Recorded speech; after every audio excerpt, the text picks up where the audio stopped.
Mimi naitwa Mohamed Usinga. Mimi ni diwani wa Yombo lakini ndiye mwenyekiti wa halmashauri ya wilaya Bagamoyo.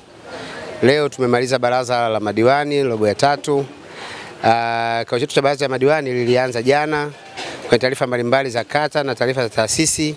Waheshimiwa madiwani tulijadiliana kwa kutosha kwa ajili ya maslahi mapana na uendelevu wa halmashauri yetu ya wilaya ya Bagamoyo. Lakini leo tumefanya hitimisho ya kuwasilisha kamati za kudumu, kamati ya fedha, uongozi na mipango, kamati ya elimu, afya na maji, pamoja na kamati ya uchumi, ujenzi na mazingira.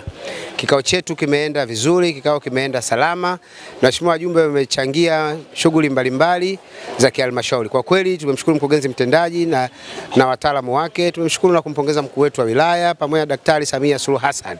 Bagamoyo tumepata miradi mingi ya maendeleo, na ofisi yetu ya mkuu ya mkoa wa Pwani pia ni sehemu katika kutuelekeza na kutushauri namna bora na nzuri zaidi ya kufanya kazi za kuwakilisha wananchi wetu ndani ya baraza la madiwani.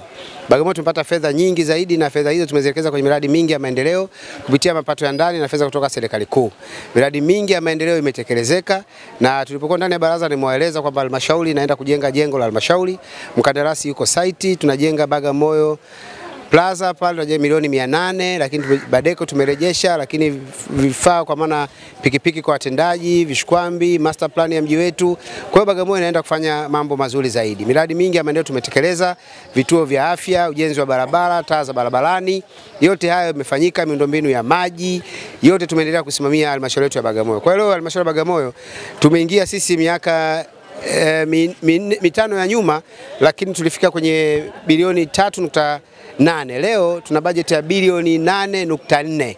Unaweza ukaona namna gani ambavyo Bagamoyo yetu imeendelea kuendelea kukusanya mapato na kuendelea kutumia fedha hizo kwa mapato kwa ajili ya kuendelea kutoa huduma za msingi ndani ya halmashauri yetu. Lakini kikubwa zaidi umoja.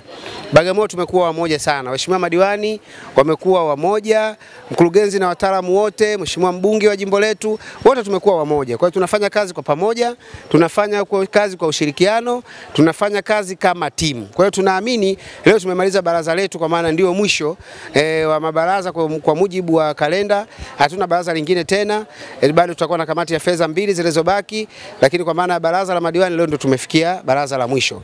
Lakini tunaenda kuacha halmashauri kwa kipindi ambacho sisi tutakuwa hatupo, lakini kimsingi Mwenyezi Mungu akijalia tutakwenda kuomba tena ridhaa kwa wananchi wenzetu pamoja na chama chetu. Tukipata nafasi na ridhaa hiyo tutarudi tena kuendeleza yale ambayo tumepoachia ili kuhakikisha halmashauri yetu inasonga mbele zaidi. Lakini tumeondoka tukiwa na morali ya kwamba tumefanya kazi kubwa. Tumeongeza mapato, tumeweka usimamizi mzuri wa halmashauri, na kila mmoja ametimiza wajibu wake kwenye sekta ya afya, kwenye elimu, kwenye barabara, kwenye maji. Kila mtumishi wa umma ndani ya Bagamoyo ametimiza wajibu wake kamilifu, na sisi kama wawakilishi wa wananchi tumeridhika na kazi yao walioitenda, tumeridhika na maelekezo mazuri ya chama chetu, tumeridhika na utendaji kazi uliotukuka wa mkurugenzi wetu wa halmashauri ya Bagamoyo. Bagamoyo iko imara, tunaendelea kusonga na tunaendelea kuchapa kazi, na tunasema Bagamoyo kumenoga, Bagamoyo ni njema, atakaye na aje.